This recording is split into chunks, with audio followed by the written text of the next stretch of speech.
Hi అండి. ఇదైతే అమ్మ వాళ్ళ ఇంటి దగ్గర, ఇంకా అమ్మ వాళ్ళ ఇంటి దగ్గర మార్నింగ్ బ్రేక్ఫాస్ట్ చపాతీ చేసిందని చెప్పాను కదా.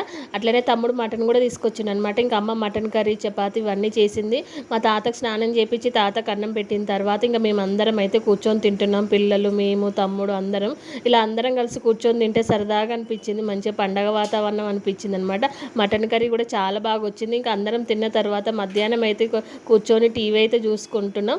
టీవీ చూసిన తర్వాత ఇంక ఇది ఈవినింగ్ అనమాట. ఈవినింగ్ అంటే మార్కెట్లో మిర్చీలు తెచ్చుంటేవి, ఇంకా మేము ఊరికి వెళ్ళిపోతున్నాం కదా, ఖరాబ్ అవుతాయి అని చెప్పేసి ఈవినింగ్ అయితే మిర్చి బజ్జీలు చేసినాము.